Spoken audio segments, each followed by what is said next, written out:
In 1993, Michael Jordan won the NBA Finals with the Chicago Bulls and completed his first three-peat. That's cool, sure.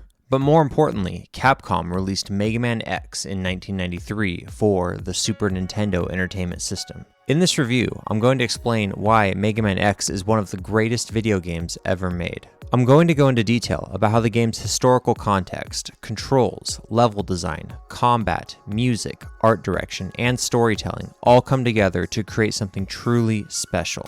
And here is your warning, there will be full spoilers for the game Mega Man X in this review, both in the gameplay and the storyline. So let's start with the historical context of Mega Man X. I think considering the context in which Mega Man X was released really adds value and enjoyment to the game today. The Mega Man franchise had a truly epic run on the Nintendo Entertainment System with Mega Man 1 through 6. These games range from good to excellent. None of them are bad. While the style and gameplay does change from games 1 all the way through 6, it's more of an evolution and not a revolution. Particularly, Mega Man 4, 5, and 6 feel very similar to each other. KJ Inafune, one of the key artists and designers of the Mega Man franchise, has revealed that during the development of Mega Man X, the team wanted to branch out and do something new and exciting while staying true to the series' roots. He's also mentioned that at the time RPGs were becoming very popular, and that had a direct influence on the design of Mega Man X, particularly with the upgradable armor that X can earn during the game. I think it's also easy to make the connection that the popularity of RPGs at the time, particularly on the Super Nintendo, probably led to them wanting to add more exploration-based gameplay elements to Mega Man X. KJ Inafune has also stated that he originally wanted Zero to be the main character of the game, to go along with his desire to create something new, but ultimately they settled on Zero being a supporting character and X, who is very similar in design to the classic Mega Man character, being the main character of the Mega Man X game. Making 6 of anything is daunting. Very few bands release 6 albums, especially 6 good albums. There are very few film franchises that reach their 6th installment. In less than a decade, the Mega Man team at Capcom had powered through 6 Mega Man games on the Nintendo Entertainment System. And again, I'll state that all of these games are good. Some are better than the others, some are definitely classics, and some are maybe a little bit more forgettable within the Mega Man series. But these are 6 great games when you consider just how many games there are available on the Nintendo Entertainment System. Now the team had the opportunity to make a game for a new and much more powerful console, the Super Nintendo Entertainment System. To me, it's clear that Mega Man X is a perfect mixture. You have a veteran team of game designers returning to a series that they had already mastered, and they're bringing in new ideas and new hardware to further expand their creative vision to new heights. I imagine there must have been immense pressure on the team, but they managed to rise up under this pressure and create something truly excellent. Now, moving into playing the game, the first thing I want to describe to you are the controls of Mega Man X. Mega Man X's basic controls are very similar to the previous games. X runs left or right and he can jump. Unlike Mario or Sonic, there isn't any momentum to X's movement. He doesn't speed up or slide to a stop, and he doesn't get any more air when he's jumping out of a run. The movement is static, but it's very controllable, enjoyable, and predictable, which is appreciated in some tight, challenging moments. X will shoot his X-Buster in the direction he is facing, making it very simple and satisfying to blast enemies. You can charge the X shot by holding down the shot button, and the charge will shoot a weakened version if it is released too early, which adds a bit of nuance to the controls. The slide has been replaced by the dash, and you don't start the game with the dash, but you will learn it pretty easily as you play the game. Rather than pressing down and jump to slide, there's a dedicated button to make X dash forward. Or you can double tap in the direction where X is facing and he will begin to dash. The dash feels very fast and is very intense and satisfying to use, and you can jump out of the dash to get a huge air jump. Though X's movement is static like it was in the previous Mega Man games, the dash here is very fast and intense to use, and it really speeds up the pace of the game, which I'll mention as I go along. The game just feels very fast-paced. X can also jump onto walls, and he will slide down the walls if you push against them, and if you jump while he's pushing against them, he'll begin to wall kick up the wall. The controls are very simple and easy to learn. Anyone who has played 2D action platformers should have an easy time picking up how X controls. But there is some subtlety to truly mastering the controls, particularly timing the dash and the jump can be a little tricky. In this game, X feels very quick and nimble. He feels much more capable and fast than he did in the classic games, and I really enjoyed this style of controls. Also, unlike the previous classic Mega Man games, the shoulder buttons are implemented into this game and allow you to switch between the weapons you get from defeating the Maverick robots. This makes the game again feel much faster paced. You don't have to pause to select the weapons, you can just instantly cycle through them with the shoulder buttons. Now let's discuss the level design of Mega Man X. Unlike the previously released Mega Man 1 through 6, Mega Man X starts with an intro level.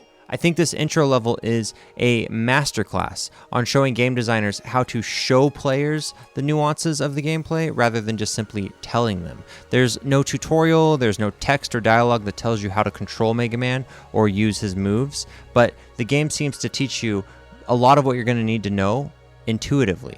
There are enemies in this level that will take a few hits to go down if you use an uncharged X-Buster shot, but they go down much easier if you use a fully charged blast. Again, it just feels very intuitive to shoot them a few times, realize you can charge it up, charge it all the way, and you see the immediate difference of how much better it is to use a fully charged shot. The level also has these really cool helicopter robots that will crash into the stage when you defeat them. They'll take out the floor with them as they go down, and it makes it so that X is trapped in a hole. X has to wall kick his way out. When X jumps into the wall, which you'll inevitably do if you're trying to figure out how to get out of here, he'll begin to slide down the wall. If you press jump again, he'll kick up and go up the wall. This mechanic is brilliantly taught to the player through visual cues and the necessity of forcing the player to use it. By the end of the first level, most players are going to understand the basics of the charge shot and the wall jump. I'll get more into this when I talk about the story, but the intro level does a great job of setting up the story and making the stakes feel very high. The city is clearly being attacked by these robots, parts of the highway are crumbling, most of the enemies are flying or moving when encountered, which gives the sensation that they're moving into the city. This isn't where they're from, they're moving here. There's a large hovercraft that is dropping more enemies into the level, showing again that this is an invading force. I think it's great visual storytelling and really makes the game feel intense right out of the gate. The player is put into a no-win scenario against the character Vile, who is clearly much more powerful than X, and he's using this giant robot that he's riding in.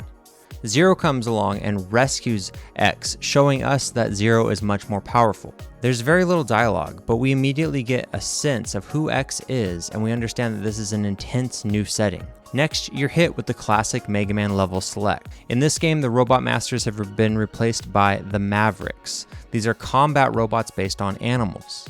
It's a great selection screen with some really cool rockin' music, and the profile pictures of each Maverick looks really cool and gives some subtle cues into their personality. In the middle of the Maverick selection screen, there is a display that will have an image relating to whichever Maverick you have highlighted. You can select some of the buttons in the corners and this will change what's displayed in the middle. You can see a small preview of the level, or you can see some stats about the Maverick boss, or, my favorite, you can see a world map that shows where in the world each Maverick is located. This does a wonderful job of making it feel like a lived-in world.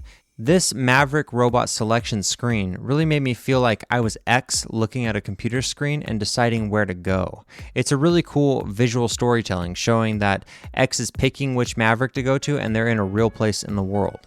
I feel like adding the world map gives this character selection screen a much more real feeling. It feels like X is at a computer deciding where to go next in his journey, rather than just a list that I go through as a player to decide what level to play. Depending on how you want to count, there are 14 stages in all.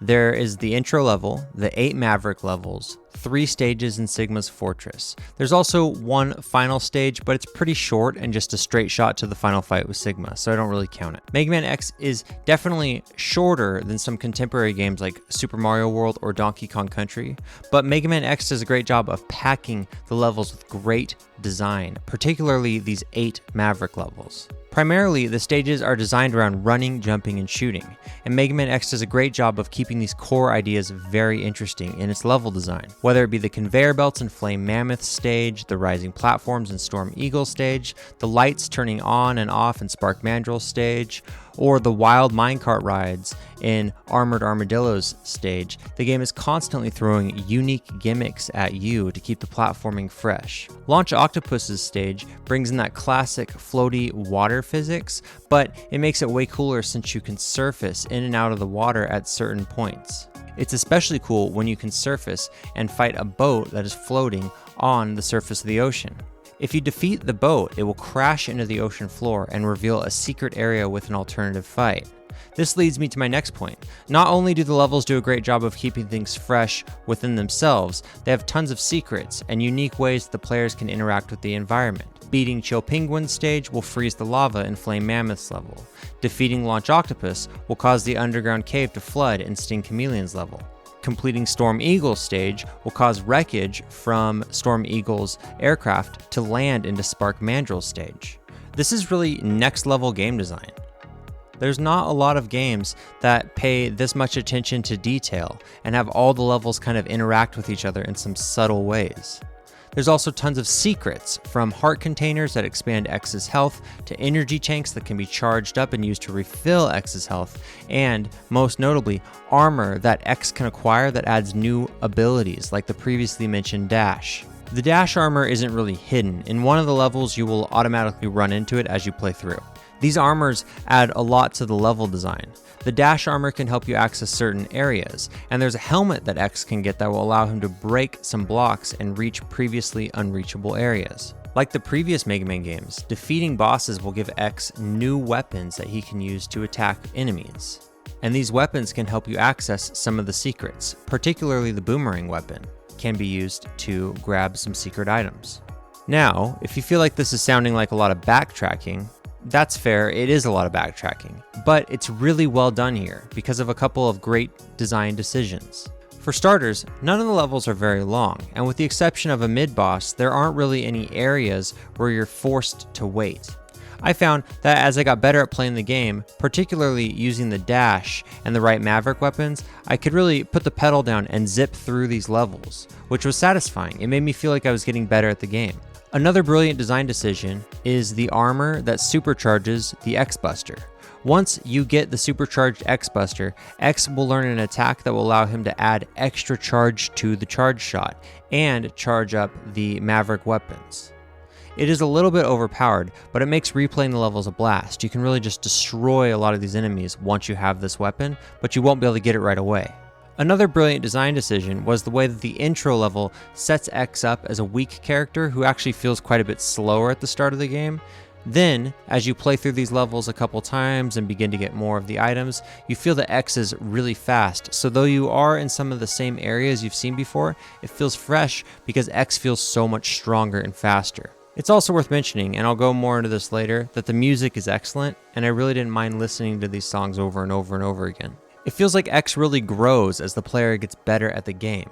And by the end, he even looks completely different. His health bar takes up more of the screen, he has tons of new attacks and different ways to traverse the environment. It gives the game this almost adventure action RPG feel. It's not too different than a Castlevania or a Zelda game in that regard. There's no currency to spend in this game and there's no item shop, and I really didn't miss it here. It keeps the game really moving at a fast clip. Also, thematically, X is never really leaving the battlefield to go to a safe place like Dr. Light's lab to buy items. It makes the game just feel much more intense. You know, X is always going. I like the item shop in some of the Mega Man games, but I appreciate that it's gone here. I do want to briefly mention the final level. You wall jump up a tower to face Sigma. It's short, but the music is creepy and I really like this design decision. It's a time where the designers really just let the game breathe, and it really works. It adds a lot of weight to the final conflict. I don't usually 100% complete these games when I review them. I just beat them and play them a lot till I feel like I've gotten what I needed from them. But I loved Mega Man X so much that I tried to 100% it. I think I got everything except the final heart tank in Spark Mandrill's level, and I didn't get the Hadouken that I would have been able to get if I'd gotten that heart tank. But other than that, I got everything. I tried really hard to reach that heart tank, but I just couldn't pull it off, and I wanted to get this review done for y'all to watch. Now let's talk about the combat in Mega Man X. Mega Man X is a shooter platformer, meaning that you spend a lot of time shooting enemies. Thankfully, Mega Man X does a great job with this style of gameplay. There are a lot of low-level enemies that will attack X throughout the game. The art direction leans away from the cute style, and it has a much more edgy 90s comic book style to it, and I really liked it. In addition to looking cool, the low-level enemies do a lot of interesting things. There are giant turtles that are like mini fortresses that stay put and shoot bombs. There are these weird wood-cutting robots that use their axe to fling this robot wood that grows out of a tree stump. There are seahorses that come up and rush X. There are some stationary robots that will cling to walls or platforms and shoot at X. And these really cool invincible robots that will shoot a laser at X if he trips this tripwire laser around them. Overall, the enemies do a great job of keeping the combat fresh, and the visual style is really cool too. There's always something shooting at X or rushing towards him, and as a player, it's really fun to try to figure out different ways to deal with all these different robots attacking you. I want to give a special shout out to some of the bug-themed robots. There are these worms and grub robots that are really cute looking to me.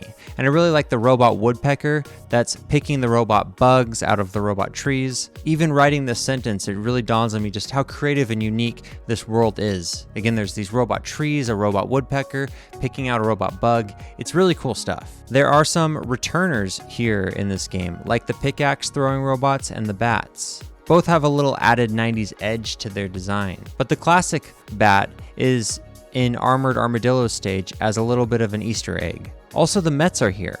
And these are my favorite Met design yet. They've got a lot of cool animation to them and a little bit of cool shading to them. I just really like how the Mets look in this game. They're also in the password screen too.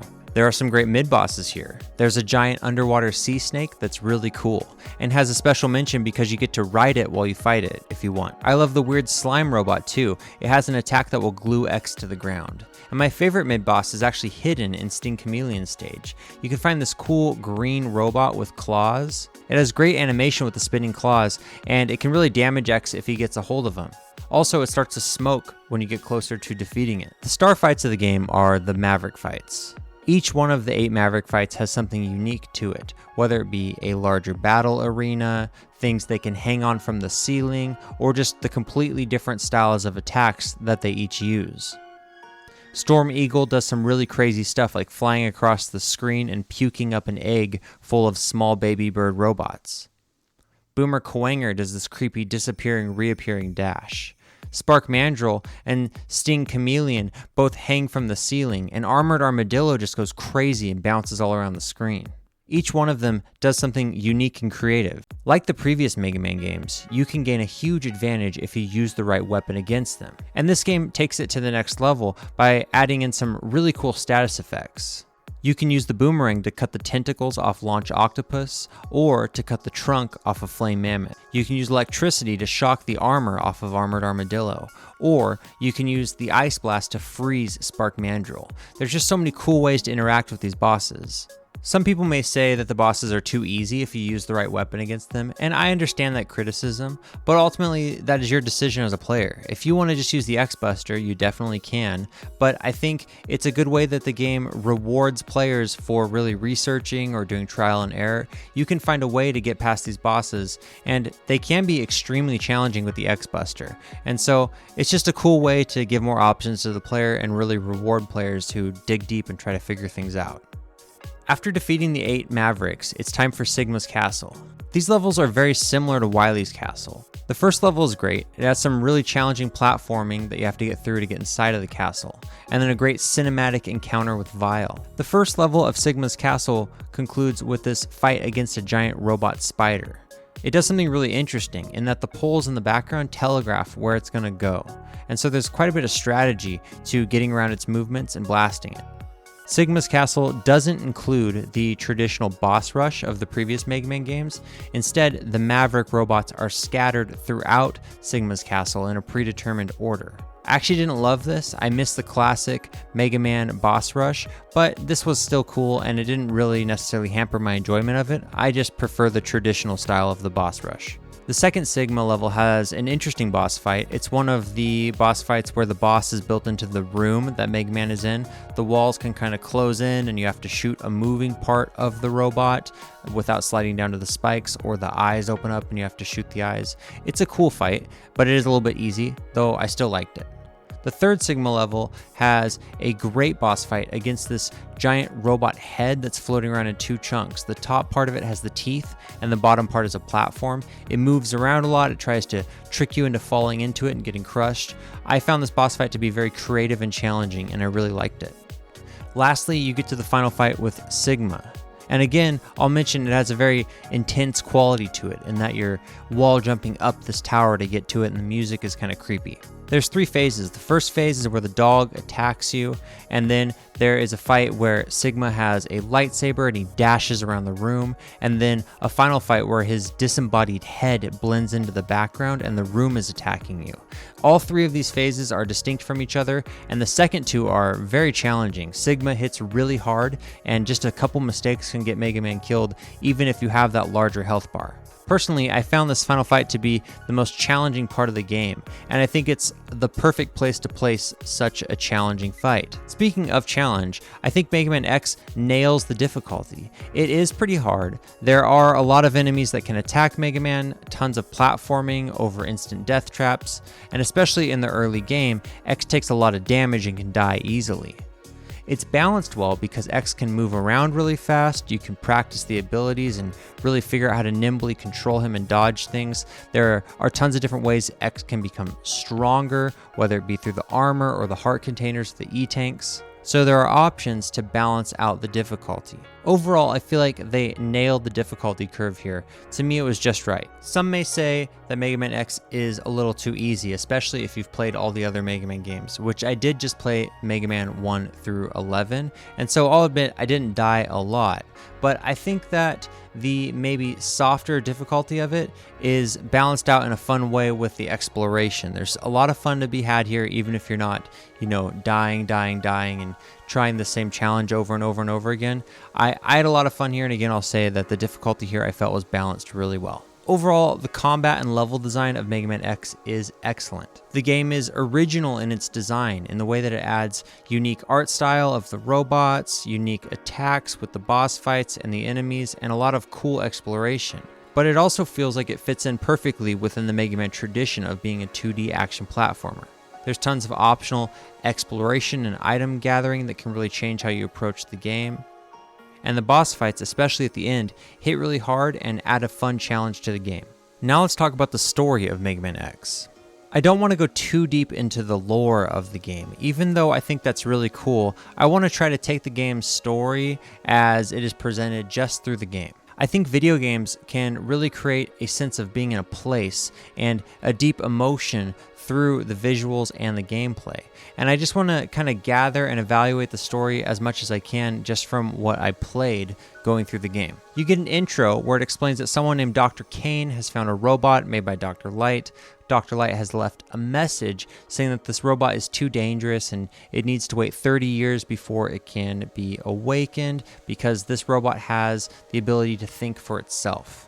It's kind of an ominous, strange intro with the blinking lights and the alert sound. Again, it makes the stakes feel high and it makes the game feel edgy right out of the gate. In the intro level, you come into a city that is clearly being invaded by the robots, and the brief dialogue and interactions between Vile, X, and Zero reveal that there are robots who think differently than each other. They're fighting, and there is a sense that some are more powerful than others, and Zero is clearly a more powerful robot than X, but he is more noble than Vile in the sense that he hasn't joined forces with him to attack the city. And it's revealed that X and Zero are teaming up to pursue these other robots. It's previously mentioned that the world map shows us that these Mavericks that X is pursuing are existing in an active world. If you look at the map, they're each in different locations based on the theming around the Maverick robots. Though we get very little interaction with the Mavericks, their profile picture and the pose they strike at the start of each fight gives them quite a bit of personality. I assume from the intro that describes X having the ability to think and make decisions for itself, these robots are like X. They seem to have so much personality, and I think that personality comes from their free will. Storm Eagle seems regal and seems like he's in the military or something like that. Chill Penguin and Sting Chameleon seem to smirk in a carefree way at the player. Some of the Mavericks, like Flame Mammoth and Launch Octopus, seem to have their faces partially covered, giving them a sense of mysteriousness. I think the best video game stories are the ones where the player has to fill in the gaps, and I think they do a great job with the visuals and the imagery and the sound in this game to set it up for my mind to just kind of really look at these and just fill out the personality of each Maverick. Also, each Maverick has a death pose they assume when their health reaches 0. The music cuts out, they strike the pose, and then they explode.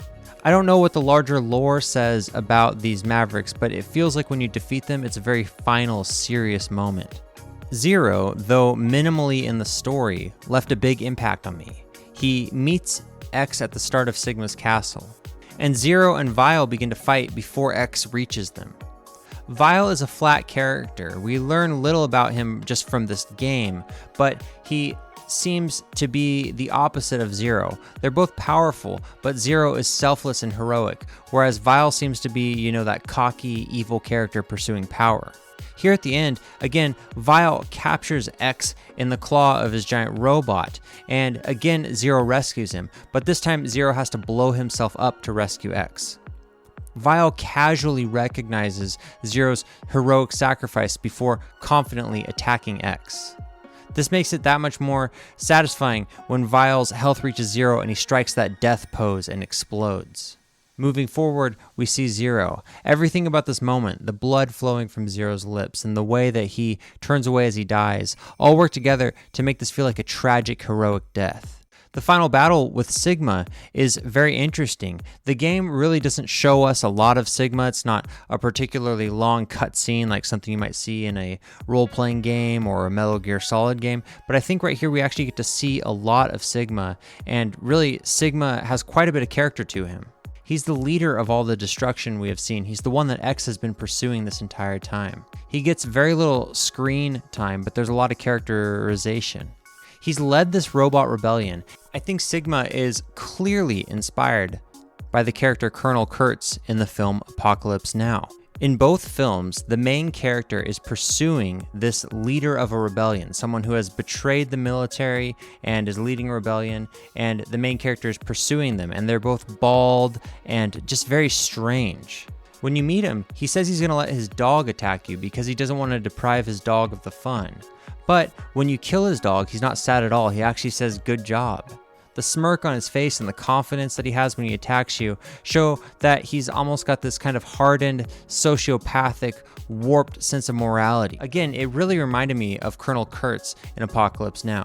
When you defeat him at the end, his disembodied head asks X why X has opposed him, which shows that Sigma truly doesn't understand why a fellow robot would oppose his cause. The final scene shows X looking out as the castle crashes into the ocean and explodes. The text reveals what we could easily infer. X isn't sure he's done the right thing and he's sad about all this destruction.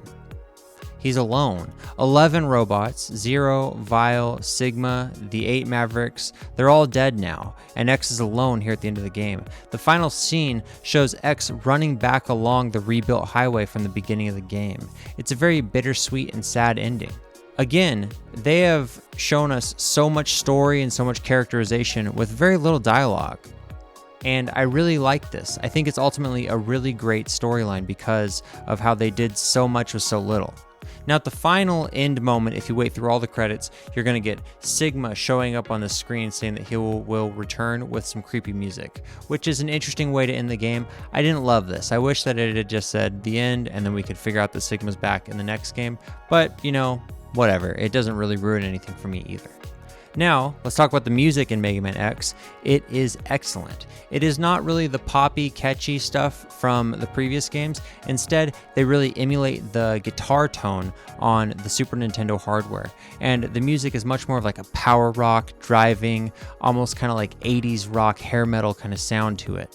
The songs all really rock out and set the tone for all the different levels. Armored Armadillo's song has this kind of craziness to it, which really fits well with the final fight where he's crazily bouncing around the room. There's an epic kind of power rock moment at the beginning of Sigma's castle as you're going towards it. And there's that iconic sliding guitar riff when the title screen comes in. Overall, the music here is great. Again, I'll say that it mimics guitar tones on a 16-bit sound, which sounds really cool and unique and different really from any other Mega Man soundtrack in the classic series. So my conclusion is that Mega Man X is a great game. It's not particularly long in terms of level count, but each of the levels is worth revisiting and there are tons of secrets and cool ways to interact with them. The boss fights are epic and interesting. The storyline, though it's not overstated and there's not maybe a lot to it, is a fulfilling, interesting storyline and really left me with a lot of emotions. The art direction and the music really stand out as something iconic and exciting and still cool to look at today.